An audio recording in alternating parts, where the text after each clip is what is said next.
कुतुब मीनार है चंद्रगुप्त विक्रमादित्य कालीन खगोलविद वरामिहिर का विष्णु स्तंभ। इतिहास के प्रसिद्ध गणितज्ञ वरामिहिर ने ग्रहों की गति के अध्ययन के लिए विशाल स्तंभ का निर्माण करवाया और इस स्तंभ को विष्णु स्तंभ नाम प्रदान किया था, जहां वर्तमान में कुतुब मीनार परिसर है।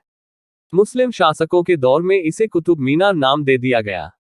मुगल बादशाह कुतुबुद्दीन ऐबक पर 27 हिंदू जैन मंदिरों को तोड़कर वहां मस्जिद बनवाई। तोड़े गए मंदिरों के पत्थर एवं निर्मित फूल पत्तियों, हिंदू धर्म के अनुसार नक्काशी किए गए पत्थर एवं मंदिर के अन्य सामानों से मस्जिद बना दिया गया है।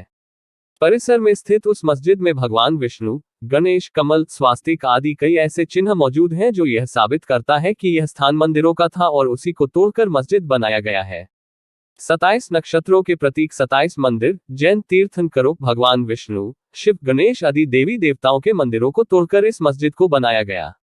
भारतीय पुरातत्व सर्वे का बोर्ड भी यही बताता है कि उसे 27 हिंदू जैन मंदिरों को तोड़कर बनाया गया है। मोहम्मद गौरी के गुलाम कुतुबुद्दीन ने दिल्ली आते ही सबसे पहले ग्रहों की गणना के लिए मेहरौली में बनाए गए हिंदुओं के 27 मंदिरों को तोड़ने का आदेश दिया था। जल्दबाजी में मंदिरों को तोड़कर बची हुई सामग्री से ही कुव्वत उल इस्लाम नाम का मस्जिद सन 1192 में बना दिया गया।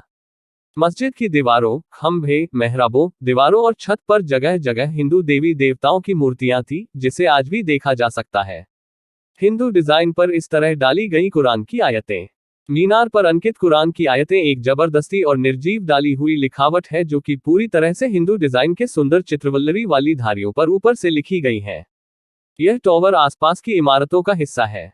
ऐसा नहीं है कि पहले की हिंदू इमारतों के चारों ओर काफी जगह होती थी और यह जगह पर्याप्त थी कि कुतुबुद्दीन आए और इसमें एक टॉवर बना दे, लेकिन स्तंभ की अलंकृत शैली यह सिद्ध करती है कि यह एक हिंदू इमारत है। मुस्लिम मीनारों की धरातल पूरी तरह समतल होता है। जो लोग यह तर्क करते हैं कि इस टॉवर का उपयोग मुस्लिमों की अजान के लिए होता था, तो ऐसे लोग कभी इसके ऊपर तक नहीं गए हैं और उन्होंने ऊपर से नीचे रहने वाले के लिए कभी चिल्लाकर नहीं देखा होगा। अगर उन्होंने ऐसा किया होता तो उन्हें पता लग जाता कि इतनी ऊंचाई से बोले गए शब्दों को नीचे खड़ा आदमी सुन ही नहीं सकता है। इस तरह के बेहुदा और मूर्खतापूर्ण दावे प्राचीन हिंदू इमारतों को इस्लामी बनाने के लिए किए गए हैं। इस बारे में एक महत्वपूर्ण विचार यह भी है कि टॉवर का प्रवेश द्वार उत्तर दिशा में है, पश्चिम में नहीं, जबकि इस्लामी धर्मशास्त्र और परंपरा में पश्चिम का महत्व है। प्राचीन भारतीय गौरवमयी इतिहास के छुटपुट पृष्ठों को खंगालने और भारत की राजधानी दिल्ली में अवस्थित कुतुब मीनार के अवलोकन से स्पष्ट होता है कि प्राचीन भारत की वास्तुकला, चित्रकला और स्थापत्यकला के साथ ही यहाँ की ज्ञान, विज्ञान व तकनीकी अत्यंत उत्कृष्ट व गौरवमयी थी। लेकिन भारतीय इतिहास का यह एक दुर्भाग्यपूर्ण पक्ष है कि इस स्तंभ को कुतुबुद्दीन ऐबक द्वारा बनवाए जाने का कोई प्रमाण नहीं मिलने के बावजूद इस स्तंभ का निर्माता एक मुस्लिम आक्रमणकारी शहाबुद्दीन गोरी के गुलाम रहे कुतुबुद्दीन ऐबक को बताया गया है।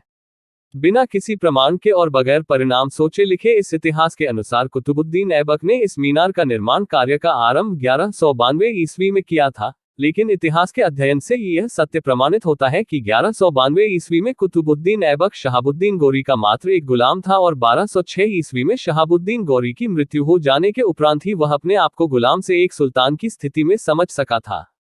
ऐसे में प्रश्न उत्पन्न होता है कि कोई गुलाम अपने मालिक के रहते हुए किसी मीनार को अपने नाम से निर्माण कैसे आरंभ कर सकता है। शहाबुद्दीन गोरी जैसे क्रूर और अत्याचारी शासक के रहते हुए यह कदापि संभव नहीं था कि उसका गुलाम हिंदुस्तान में अपने नाम से कोई स्तंभ निर्माण का कार्य आरंभ कर सकने का दुस्साहस कर सके। ऐतिहासिक सत्य तो यह है कि 1192 ईस्वी में भारत के सम्राट पृथ्वीराज चौहान की मृत्यु हो जाने के उपरांत भी तुर्कों का भारत की राजधानी दिल्ली में कोई वर्चस्व स्थापित नहीं हो पाया था। यहाँ की हिंदू शक्ति व हिंदू राजाओं ने तुर्कों के पांव टिकने नहीं दिए थे।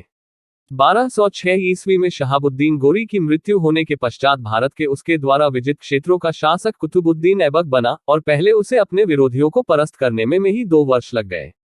अपने कुल 4 वर्षों के शासन काल में 2 वर्ष भी वह दिल्ली में शांतिपूर्वक रहकर अपने विजित क्षेत्रों पर शासन नहीं कर पाया था और 1210 ईस्वी में उसकी मृत्यु हो गई।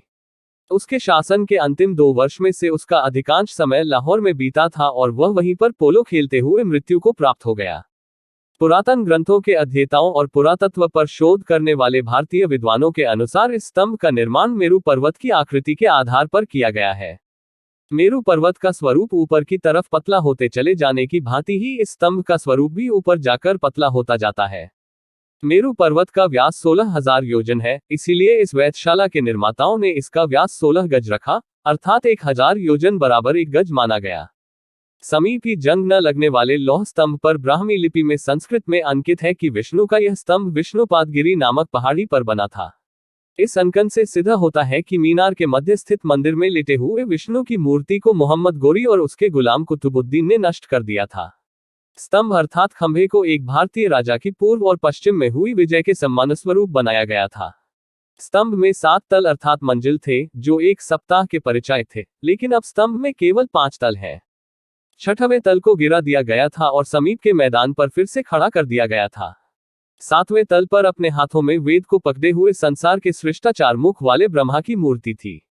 ब्रह्मा की मूर्ति के ऊपर एक सफेद संगमरमर की छत्र अर्थात छतरी थी, जिसमें सोने के घंटे की आकृति चित्रित थी। इस स्तंभ के शीर्ष अर्थात ऊपरी 3 तलों को ब्रह्मा से घृणा करने वाले मूर्तिभंजक मुस्लिमों ने नष्ट भ्रष्ट कर दिया। मुस्लिम हमलावरों ने नीचे के तल पर शैया पर आराम करते विष्णु की मूर्ति को भी नष्ट कर दिया। लौह स्तंभ को गरुड़ ध्वज या गरुड़ स्तंभ कहा जाता था। यह विष्णु के मंदिर का प्रहरी स्तंभ समझा जाता था। एक दिशा में 27 नक्षत्रों के मंतदिरों का अंडाकार घिरा हुआ भाग था। कुछ पुरातत्वविदों के अनुसार ध्वस्त स्तंभ के सबसे ऊपर 7वीं मंजिल पर प्रजापालक विष्णु की प्रतिमा लगाई गई थी या 4 मुख वाले ब्रह्मा की मूर्ति है, जो कि संसार का निर्माण करने से पहले अपने हाथों में वेदों को लिए थे। ऊपर से देखने पर यह स्तंभ 24 पंखुड़ियों वाले कमल के फूल की भांति दिखाई देता है, जिसकी एक एक पंखुड़ी एक होरा अर्थात 24 घंटों वाले घड़ी के डायल के समान दिखती है। 24 पंखुड़ियों वाले कमल के फूल का भवन पुनर्तः भारतीय परंपरा हिंदू विचार है। इसे पश्चिम एशिया के किसी भी सूखे हिस्से से नहीं जोड़ा जा सकता है, क्योंकि वह वहां पैदा ही नहीं होता है। स्तंभ के चारों ओर भारतीय परंपरा की राशि चक्र को समर्पित 27 नक्षत्रों अथवा तारामंडलों के लिए मंडप या गुंबजदार भवनें थीं।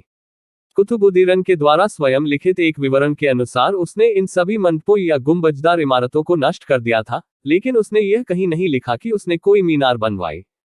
खगोलविद व गणितज्ञ वराहमिहिर के द्वारा इस विष्णु स्तंभ का निर्माण ज्योतिष के आधार पर 27 नक्षत्रों की उपयोगिता, ज्ञान विज्ञान के आधार पर कृषि के लिए मानसून की गति, किसानों को समय पर मानसून की सही सूचना देने के लिए कराया गया था। 27 नक्षत्रों के आधार पर निर्मित होने के कारण विशेष महत्व रखने वाले इस वेधशाला को कालांतर में गरुड़ स्तंभ, ध्रुव स्तंभ अथवा मेरु स्तंभ आदि नामों से भी जाना जाता रहा है। इस स्तंभ के समीप अलग अलग नक्षत्रों से संबंधित 27 मंदिर में बैठकर वराहमिहिर अपने शोध कार्य को पूर्ण करते थे। जिस दिन जिस नक्षत्र की स्थिति होती थी उस दिन उसी नक्षत्र के नाम से निर्मित मंदिर में बैठकर वराहमिहिर अपने वैज्ञानिक निष्कर्ष निकाला करते थे। उनके निष्कर्षों से सम्राट को अवगत कराकर जनहित में उनकी सूचना लोगों तक पहुंचाई जाती थी। समीप ही वराहमिहिर के द्वारा बसाया गया मिहिरावली नाम का शहर अवस्थित है, जो वर्तमान में मेहरौली के नाम से प्रसिद्ध है। यह एक संस्कृत शब्द है जिसे मिहिर अवेली कहा जाता है। अगर आपको हमारी वीडियो पसंद आए तो कृपया चैनल को सब्सक्राइब करें, वीडियो पर कमेंट, लाइक करें, शेयर करें।